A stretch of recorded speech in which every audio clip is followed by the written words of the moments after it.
right, welcome to another episode of Piecing It Together, the podcast where we take a look at a new movie and try to figure out what movies inspired it. And today on the show, we are going to be looking at Denis Villeneuve's new adaptation of Dune. And I got to tell you, it's taking all of my self-control right now to not put some big, giant Hans Zimmer style music behind this intro because I just think that would be so ridiculous. But no, I'm not going to do it. Instead, I'll play one of my big, huge, ridiculously big songs at the end of the episode, like I always do. So I'll wait for then. I'll show some self-restraint. But joining me today for this conversation about Dune is film critic Josh Bell from Awesome Movie Year. And we have a great conversation. Lots of great puzzle pieces coming up. So we will get to that in a minute. And before we do, I want to remind you, as always, to make sure you're subscribed to Piecing It Together wherever you listen to podcasts. You can, of course, find us on Apple Podcasts, Spotify, Pocket Casts, wherever you're listening right now. You can find us right there and hit a subscribe or a follow or a whatever button and check out all the rest of our episodes while you're at it. You could also rate and review us on Apple Podcasts or on Podchaser or Good Pods. And we really appreciate all of the feedback we get from everybody that listens to the show, so please do that. Follow us on social media at Piecing Pod. Join our Facebook group, Popcorn and Puzzle Pieces. And don't forget, we also have a Patreon, the Produced by David Rosen Patreon, where we combine bonus content and advanced content from Piecing It Together, from Awesome Movie Year, from my music career, and whatever else we can throw up there. So check it out. It's patreon.com/bydavidrosen. I'll be posting some bonus tracks from my latest album, The Dissection Table, very soon on there. And of course, as always, lots of podcast stuff is going up on there as well. So check that out and let's talk about Dune. All right, Josh Bell is with us today to talk about, is it the biggest movie of the year, Josh? Dune? Do you think it will be? Like at the box office? Not necessarily the box office, in the public perception.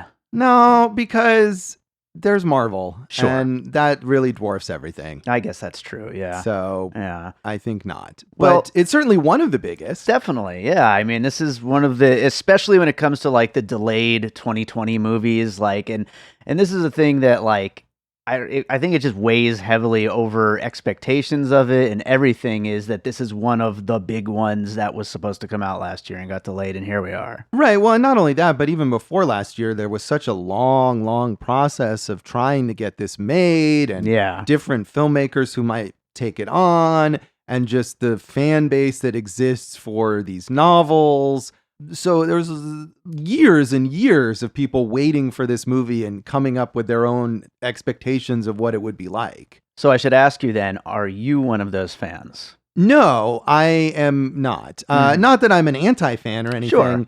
I have Dune, the first book, sitting on my bookshelf. I bought it at a used book sale maybe 20 years ago, and I thought I should read this. I'm a sci-fi fan. I've read a lot of sci-fi novels, and this is a huge classic of the genre, and I thought, yeah, it's something I should probably read. And I just, every time I think maybe I'll read Dune, I'm like, maybe I won't. Watching this movie, it seems like a huge undertaking. Yeah, I think so. I mean, it's a very detailed, it's known for having, a big appendix of terms and whatever, and I tend to shy away from those kinds of sci-fi novels.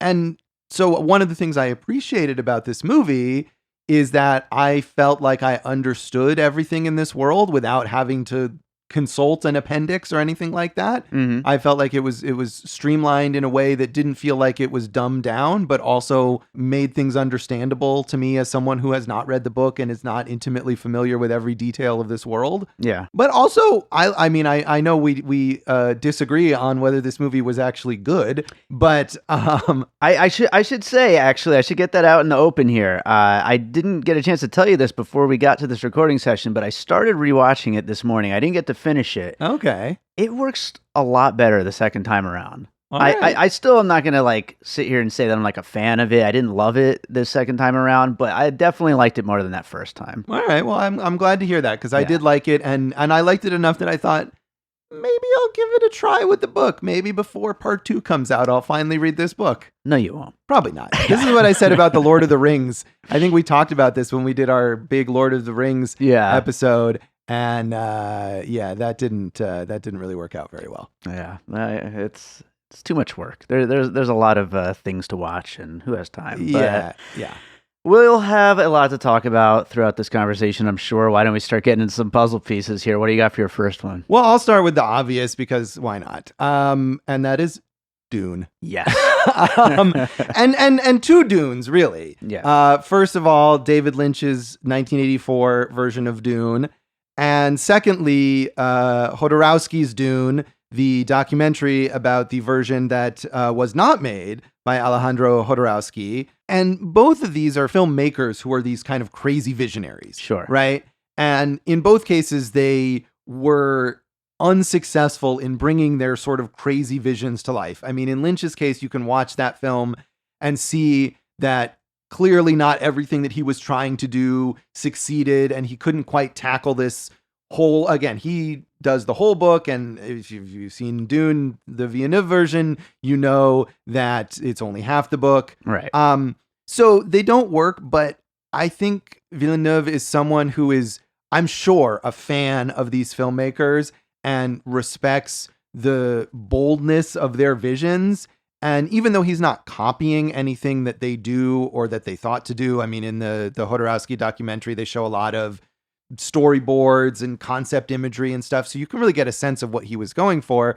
I don't know that Villeneuve is copying that stuff, but he's definitely working in a tradition of these kind of big, bold visions. Yeah. And I think what makes this movie work and what makes his sci-fi movies work is that he can combine that with this grounded, serious, dramatic sense that he's got. And that he's, more than most filmmakers, able to bridge these two elements. Whereas I think almost anyone else that they could have hired, and there's, been various people over the years who might have made this movie, are either on one end of the spectrum, like Lynch and Jodorowsky, who are just like crazy out in the stratosphere, or on the other end of the spectrum, like Peter Berg, who was at one point supposed to direct this film, who is just this very like basic meat and potatoes kind of filmmaker. Yeah. And Villeneuve is a good balance there. So I'm sure he looked at those films, and in some ways they may be influencing him just in the sense of not wanting to do what they do. Exactly. And looking at that and saying, okay, Lynch did it this way, or Jodorowsky was going to do it this way, so let me approach it differently. Yeah, I think Villeneuve, for as sometimes weird and unique as his films can be, they're also very crowd pleasing, and I think that he definitely didn't want to go all the way in the direction of what Lynch did with his Dune, which, by the way, I watched this week for the first time, and I liked more than this, but only because it's just so weird. It's weird and fun, whereas this Dune, even though I'm liking it more on my second watch, it's still not fun at all. It's just so dry, Yeah, I mean, I also watched the Lynch version for the first time fairly recently, and I didn't like it more than this version, but I did kind of like it for its weird misfit energy. Mm-hmm. It is very strange and is more or less incomprehensible. Yeah. I mean, having not read the book, and that was my first exposure to the story, it's like, what?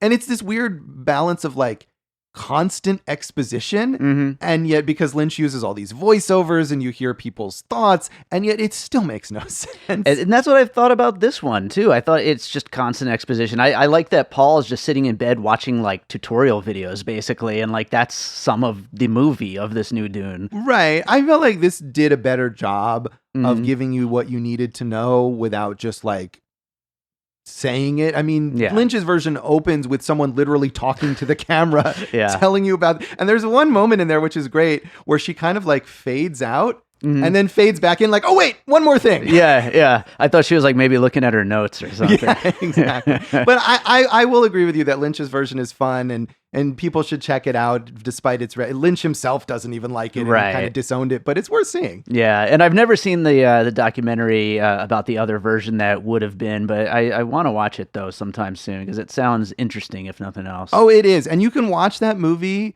and the documentary is fascinating, and the ideas that he had, the ridiculous thoughts, and enjoy that documentary and think also if he had made this movie, it would have been horrible. Yeah. And that's part of what's amusing about the documentary.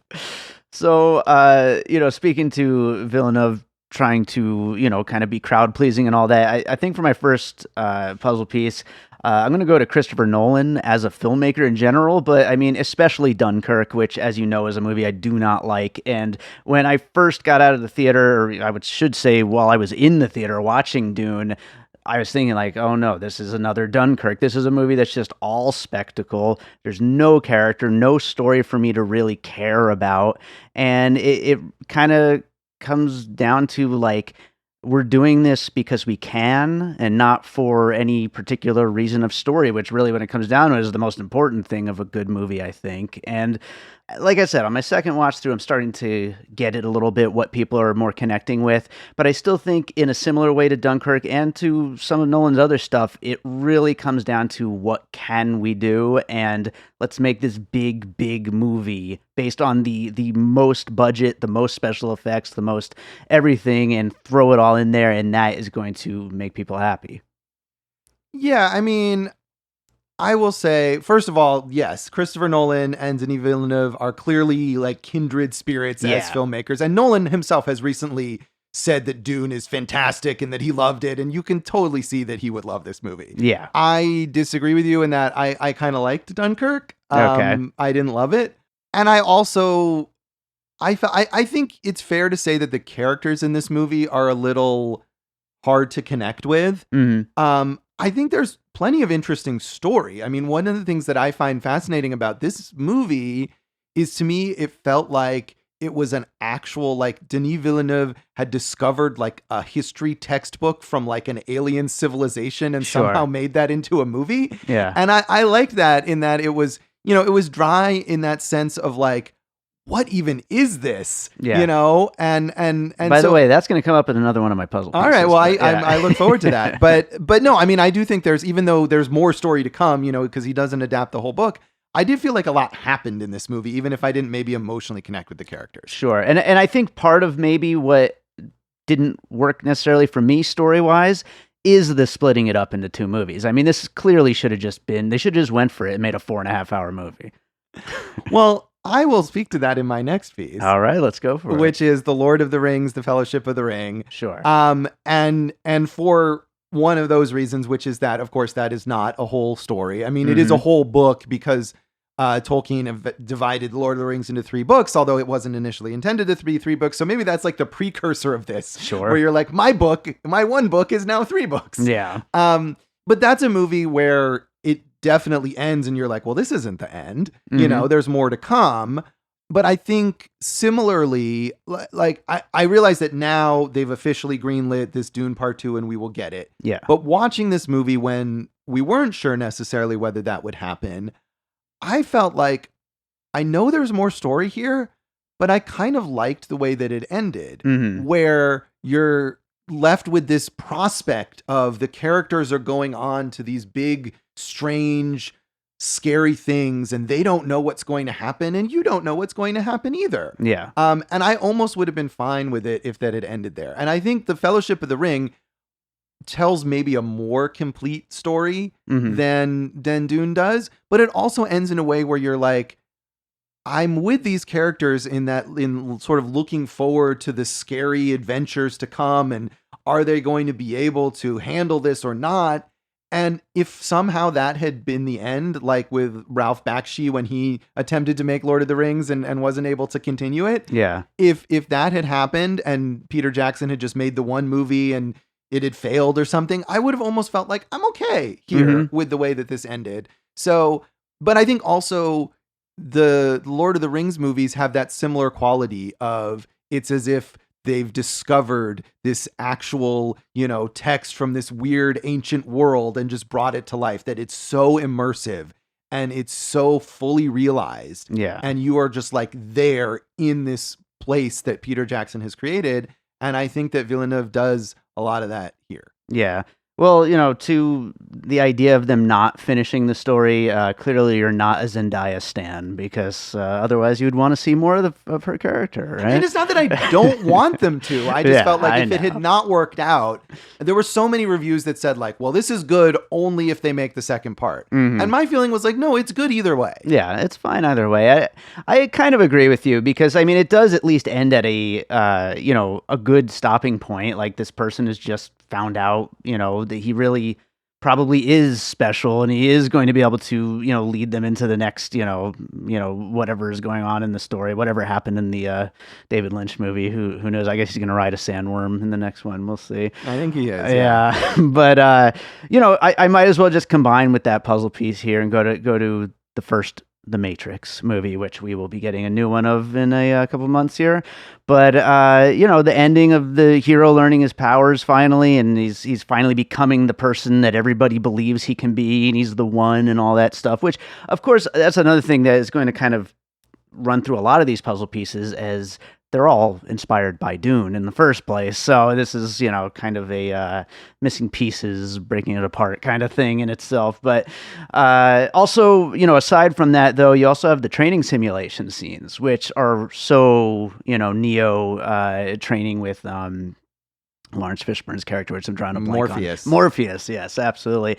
So similar to that with, like, training that feels real, but it's special effects based training, and so you get all those cool effects and stuff, which, again, not to bring it up over and over again, but I loved the boxes in the David Lynch version. I thought that was so cool. Yeah, those kind of early they look like they came out of Tron or something like that, which was around the same time period. Yeah, so. I like that version of it. A lot of those tactile, weird, ornate effects in that Lynch version are really cool. Yeah. Well, so those are just two examples of these movies that you just know more is coming, but at the same time, we end on that point of like, oh, he's arrived, this major character. But what do you got for your next piece? So my next piece is Andrei Tarkovsky's Solaris, and I was trying to find.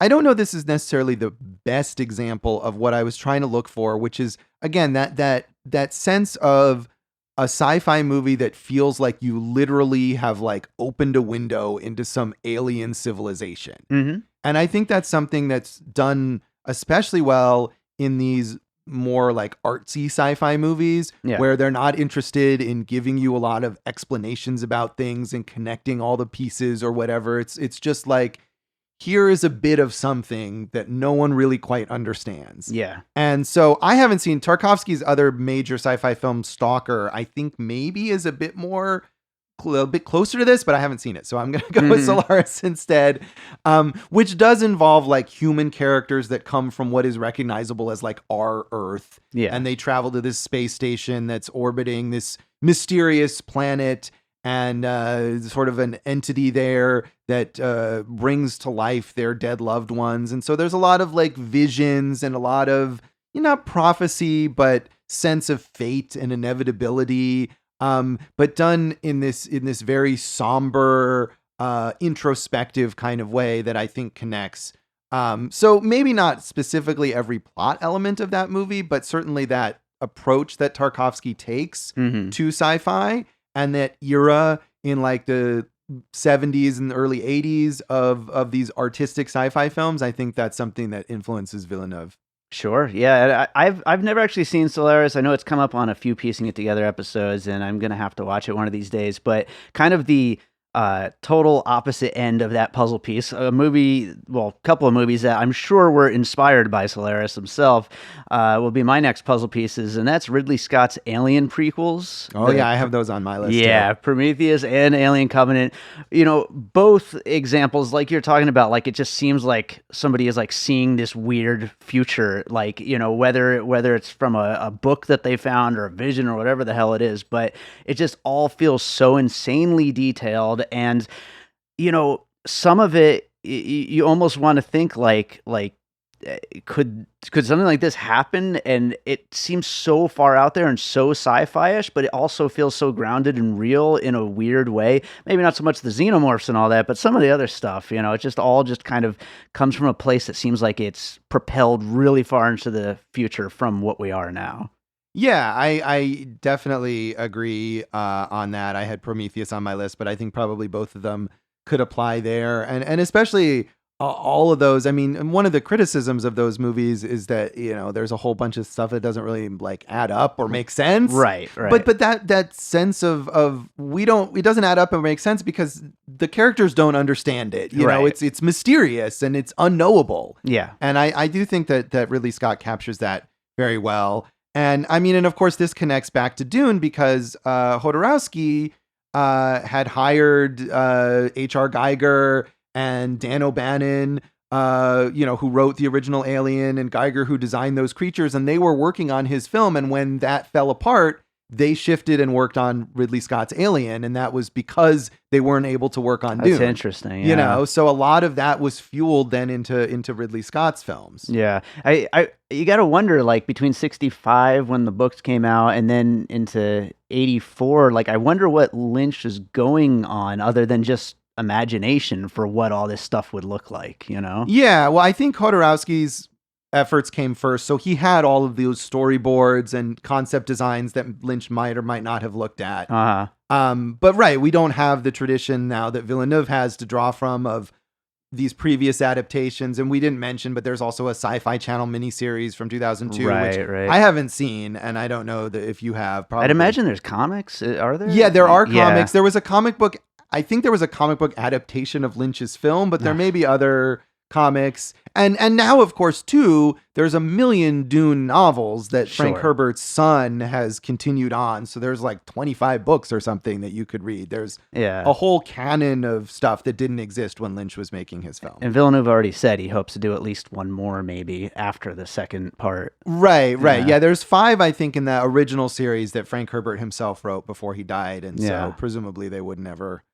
Well, they would, HBO Max or Warner might, keep it going as long as they could. But I think Villeneuve would bow out before that. We can only hope. But what do you got for your next piece? So my next piece, I might combine 2 here because these are both, I think, similar animated films from the same era as like Solaris, this like 70s and early 80s era of weird ass sci-fi. So one is Heavy Metal from 1981, and the other is a European film called Fantastic Planet from 1973, I think. Okay. And so both of these are again movies that feel in some ways just like these glimpses into these weird worlds that just exist fully formed outside of ourselves. Yeah. Heavy Metal is a lot cheesier. It's got a lot of boobs, you know. And it was one of those movies that I think I remember as a teenager, like, oh, I should see this like naughty animated film or whatever. Yeah, sure. But it that sort of European sci-fi sensibility. Heavy Metal is based on the Heavy Metal magazine, which is a long-running European sci-fi comics series. I think that aesthetic of both of those films, and Fantastic Planet is a lot more surreal and like psychedelic, and doesn't necessarily fully make sense as a story.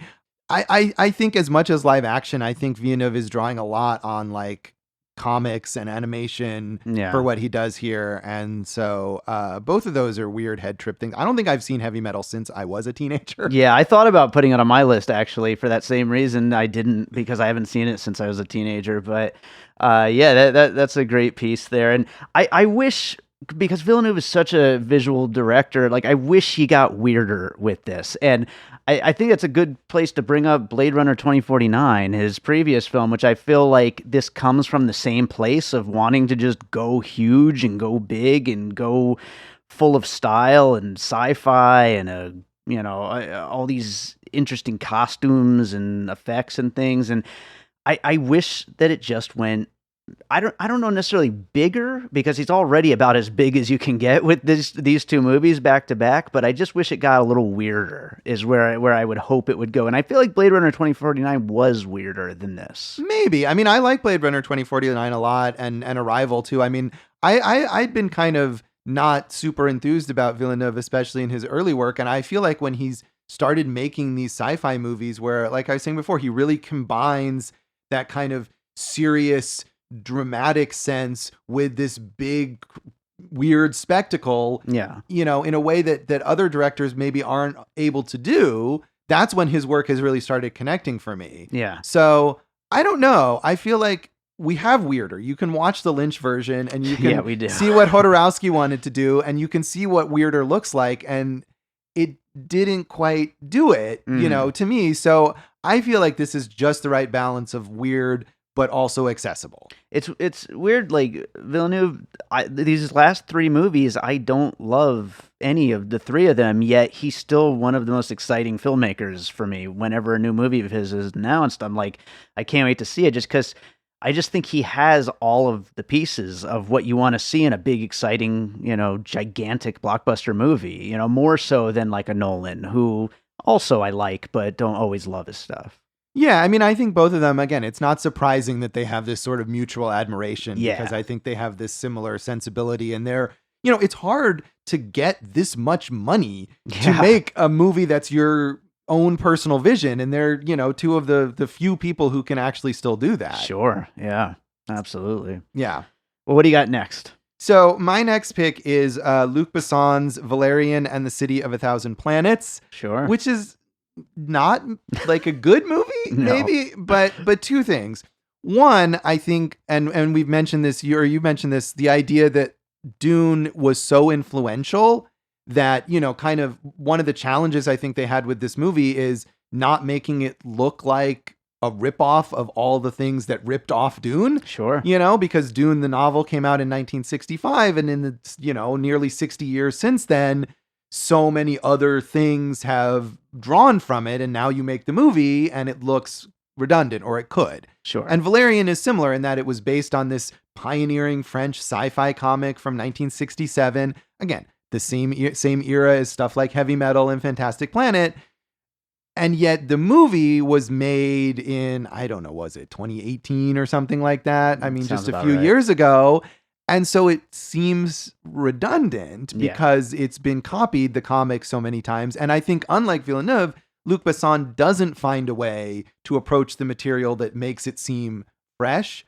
But it still has, like, first of all, it's visually, like, amazing. Sure. And it feels big, like Dune does. Just the like sheer scale of the world, or the sense of like these characters being this like tiny speck in this vast universe of craziness. Mm-hmm. I think he does decently well with that aspect of it, at least. And the aspect of like, here's this window into this world that fully exists, and we're just getting a glimpse of this one little bit, but you can imagine that there's so much more going on outside it. So not a good movie, but something's trying some similar things. Yeah, absolutely. And yeah, I wish I liked Valerian, because I'm sitting here talking about how much I wish this was weirder and, more crazy, and that certainly was, but it just wasn't very good. So maybe you're right. Yeah. All right, I'll go with another piece here, which, I would say maybe would have been a puzzle piece for Valerian if we had done a Valerian episode, which is James Cameron's Avatar. But I'm going to go in a different direction aside from the special effects, which would be that connection there. Is the hero falling in love with the pretty girl from the different race of people from the different planet or whatever, and that person has the space resources that they need, So you got all that stuff going in, which I guess is probably a pretty big sci-fi trope along all sci-fi, but Avatar is a huge movie when it comes to these big giant blockbusters. Yes, it is, and I'm sure that unobtainium has some influence from the spice here. Absolutely, yeah. From Dune. It does all things, and it's everything you could ever want. Yeah, yeah, and the sort of, which didn't really bother me, but certainly people have brought up this sort of questionable like cultural racial dynamics of the native people. Sure. And the white savior kind of character, Mm-hmm. which Dune, I mean, and this is only from reading summaries of things, but I mean, kind of interrogating that and subverting that is one of the big things that Frank Herbert does as the Dune books go on, Right. I believe. But you could argue that here it's not quite fully presented that way. Yeah, it's hard to see down the road what is going to hopefully happen that's going to, turn that on its head. Right. Right now, it just feels like, yeah. Right. And I felt like it was handled well enough here that it didn't seem to me like insensitive or offensive, but certainly some people have taken it that way. Sure. And more so in Avatar, which, James Cameron, one of many strengths, but subtlety is not one of them. No, never. And sometimes that's a good thing, like with Terminator. Right. But... Yes. All right. What do you got next? Well, so my last thing is kind of connected to one thing you mentioned before, The Matrix, and that is the Wachowskis' film Jupiter Ascending, which, like Valerian, is bad. Sure. Although, unlike Valerian, has a huge cult following of people who think it is brilliant. But I'm sure that the Wachowskis grew up on Dune. Sure. And I mean, not literally on Dune, of course, but, on those books and the Lynch film and all of that stuff, and are heavily influenced by this whole era of sci-fi that I keep talking about from the 70s and 80s, and are trying to capture some of that vibe with Jupiter Ascending. And again, that window into that wider world. I mean, in that film, you have the character who is literally, Mila Kunis's character, who is going from being this housekeeper or whatever on Earth to discover that she's part of this massive intergalactic, spanning empire thing that she wasn't aware of. And so you as a viewer are kind of being introduced to that whole world too. And the weirdness, I don't think it really works, or that it's kind of campy, or maybe it's not supposed to be campy. I mean, things like Channing Tatum is the dog man I or love whatever that it character, is. yeah. And Eddie Redmayne's whole performance in that movie, which is just awesomely terrible. So bad. But again, there's people who think that movie is brilliant. And I think, like Lynch's Dune, it's something that is sort of been adopted by weird sci-fi nerds. And I'm all for that. Yeah. That's an interesting piece to bring up, because this movie will never be mistaken for camp. This version of Dune. Yeah. And it's super serious. And, that's what I think a lot of people are connecting with. So for my last puzzle piece, talking about super seriousness, we've already talked about one of the other major filmmakers of the moment with Christopher Nolan. I'm going to talk about Zack Snyder for a second here. I mean, I'm not a super huge fan. I like his stuff. I don't know where you fall on him. We know how our buddy Chad Clinton Freeman thinks about him. But yeah, Chad's going to come after me if I say some mean things about Zack Snyder. Let's tread carefully here. Let's Dune walk carefully. Yes, exactly. But lots of slow motion, epic scale, super seriousness, a lack of humor, muted color schemes, huge special effects, giant battle scenes. I mean, the battle scenes in this movie remind me a lot of the Krypton scenes in Man of Steel, where it's just explosions everywhere and giant ships falling, but not exactly fun per se. I think there's some Snyder in this. I really do. All right. Yeah. I mean, I feel like all of those things Snyder they don't work when he attempts them, I mean, I think it's tough, I think if you're going to take material like this that is inherently kind of ridiculous and you're going to take it very seriously, it's tough to make that work. Sure. And I think there's a lot of movies that take this kind of material seriously and they just fall on their faces. And I think Snyder is someone who kind of does that. Right. And I think actually, when I was talking about the sort of two ends of that spectrum, where you have Lynch and Jodorowsky on one end and you have Peter Berg on the other end, and Villeneuve is kind of able to be in the middle. I think Snyder is way more on that Peter Berg end of things. Yeah. And I'm trying to imagine Zack Snyder's Dune and what that would, and that would have been terrible. It would have been awful. We're gonna find out with Rebel Moon pretty soon, right? Yeah, well, is that Zack Snyder's Star Wars? That's Star Wars. I don't know what that is. So sorry, Chad, I can't be on board with Zack Snyder. Well, let's go over the finished puzzle here for Dune. We, of course, talked about the other versions of Dune. We talked about Christopher Nolan's work, especially Dunkirk, Lord of the Rings, Fellowship of the Rings, The Matrix, Solaris, Prometheus and Alien Covenant, Heavy Metal, Fantastic Planet, Blade Runner 2049, Valerian and the City of a Thousand Planets, Avatar, Jupiter Ascending, and the collected work of Zack Snyder. The oeuvre. The oeuvre, that's correct. I mean, of course, we also could have talked about, I thought about including the Bible and all the religious, but that's there from the beginning of the books and everything, I'm sure. Right. I mean, another thing that I have heard a lot of, but I didn't include because I actually have never seen, is Lawrence of Arabia. Sure. I mean, we talked about almost exclusively sci-fi and fantasy stuff here, but there's definitely a historical influence on this film as well. I know people have said Apocalypse Now for the villain is inspired by Marlon Brando there. Yeah. So there's plenty of other things that we could have gone to for sure. We didn't even bring up Star Wars, but Star Wars was inspired by Dune. Yeah, so. I feel like Star Wars is in a way, I don't know. I don't think it's really, but yeah, but also, I mean, I don't think that's something that's really being engaged with here. Yeah. Well, let's get into some closing thoughts here. And I mean, usually I'll just ask you if you have any closing thoughts, but we didn't really like touch on performances at all. Like, what do you think about, Timothee Chalamet, Oscar Isaac, like these performances? I think they're good. I mean, I think like you were saying, the characters maybe aren't as, no, it's not that they're not fully realized, but I think they're hard to engage with as like people so much. So, but I think the performances are good and that they bring enough humanity to these characters that are maybe not really written with a lot of humanity. Yeah. And that's an important thing. Yeah. So I especially liked Rebecca Ferguson. I think they offer, from what I gather, maybe a slightly different interpretation of her character than is in the book. But I felt like she had a lot of, you can sense that she's like the driving force behind so much of what's happening in the film. And I thought she really conveyed that well. I mean, Oscar Isaac is almost always great. I mean, it's good to see him succeed. He's great in Star Wars. I'm thinking, the other sci-fi thing when he was the villain in the X-Men movie, and that was a big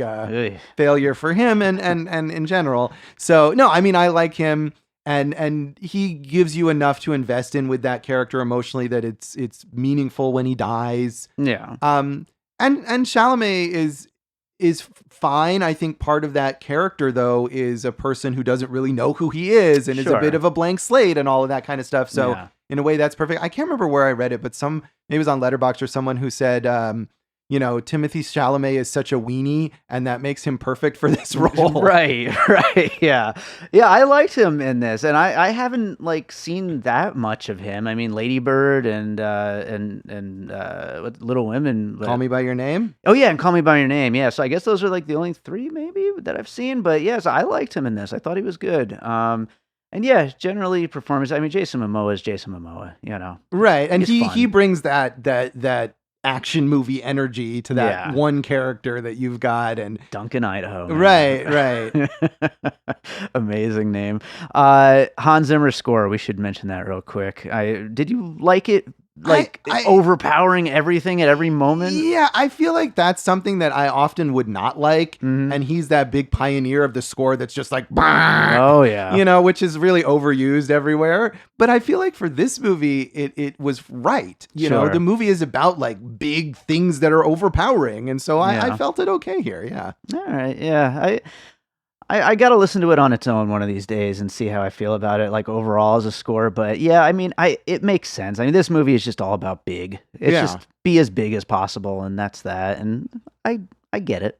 All right. I mean, it's okay if you don't, Yeah, I'm allowed to not like the movie. Right, but it's fine. I like it. I like it a little bit. It's funny because I was saying, I think I said on Letterboxd, after watching David Lynch's one, it's giving me a greater appreciation. I think normally if you hear that, you think, oh, it's because look how bad David Lynch has turned out. But I don't think that's the reason I'm liking this one more now. I think it's more just oh, I get what the story is. I get what's happening here and why to care about any of it. Yeah, it's amazing that watching Lynch's version made you get the story. It makes no sense, but that's me. So what are you going to do?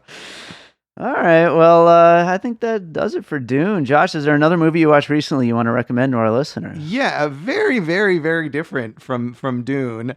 A movie that was shot in quarantine and done over Zoom, not Dune, or whatever. Actually, I don't know if it was probably not done over Zoom, but presented as kind of video chats between two characters.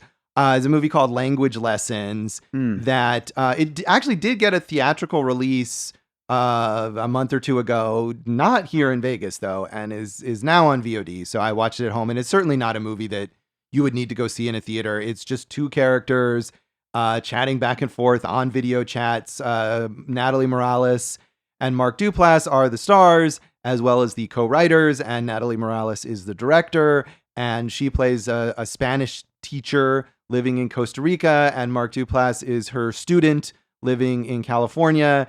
and they are both having kind of various personal crises. And so it's about their growing friendship and their connection.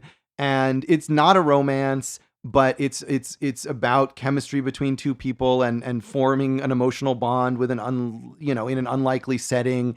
And it's just really well acted. I mean, and it has to be, because again, it's just these two characters almost monologuing at each other. So you really need to be drawn into the performances. And I think it's done really well. It's not overly ambitious. And I mean, one of the things that it trips up on a little is when it tries to kind of bring in these heavy emotional things, and they don't always work. But it's just a really nice movie to watch about like nice people.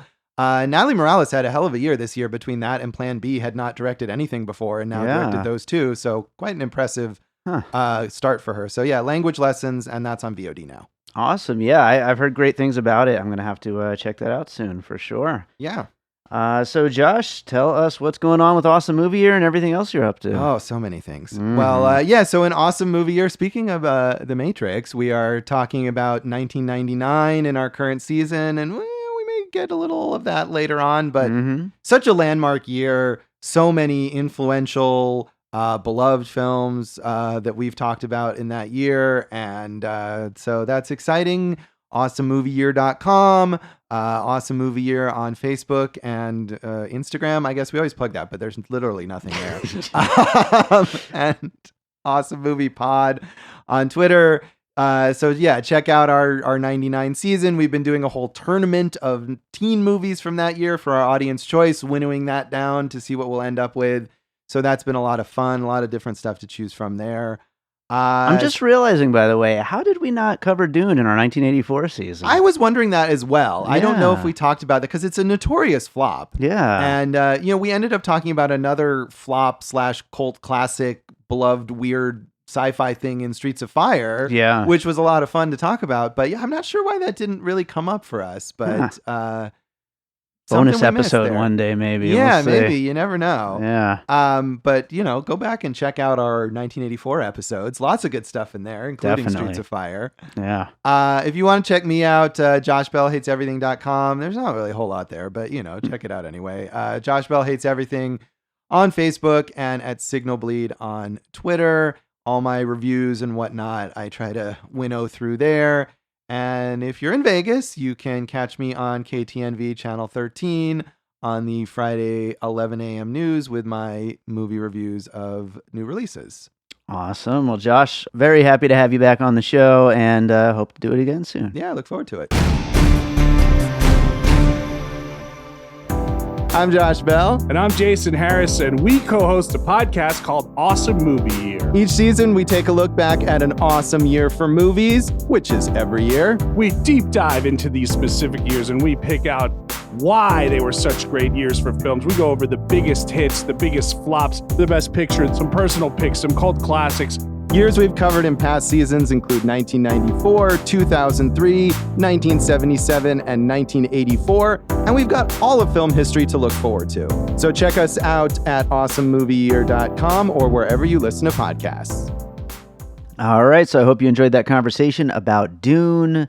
I'm glad that movie started to grow on me a little bit, because everybody else is having so much fun with it, and I was just staring at the screen and opening night at the theater and just like, I don't get why people like this movie, but it's, sometimes maybe it takes a screening or two to get into something. Do you have a movie that you watched the first time and it just didn't really do that much for you, and then you watch it again and it worked for you so much more?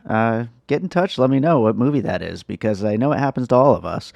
I always like hearing from people that listen to the show. Also, if we missed any major puzzle pieces that you think we should have brought up, definitely get in touch. You can, of course, do that over on Twitter at PiecingPod. You can do it on Instagram at PiecingPod. You can do it on Facebook, Piecing It Together, or in our Facebook group, Popcorn and Puzzle Pieces. And you could also email me by davidrosen@gmail.com. I love hearing from people. And if you want to join me for an episode one of these days, get in touch for that too. I'm always looking for new co-hosts. There's always movies for us to cover. And I'd love to have you on the show sometime. So make sure you are subscribed wherever you listen. Rate and review us. I love seeing those pop up. It's always great when people send that feedback. And, I mentioned the Patreon at the top of the show. I'll quickly mention it again. Produced by David Rosen. It's patreon.com/by David Rosen. Lots of content from piecing it together, awesome movie year, and from my music career. And speaking of my music career, I'm going to close us out with a piece of music like I always do. I said I'd go with a big track, because for a movie like Dune, you got to go big. So I'm going to go with this track called Like Never Before. It's from my album David Rosen that came out in 2020, just a self-titled album. And this one gets big. So I thought it would be a good one to close this out on. So enjoy the track. It's called Like Never Before. The album is available on Spotify, on iTunes, on all those places. So if you want to hear more, go check it out. And we'll be back with more Piecing It Together real soon.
An All Points West production, produced by David Rosen in Las Vegas.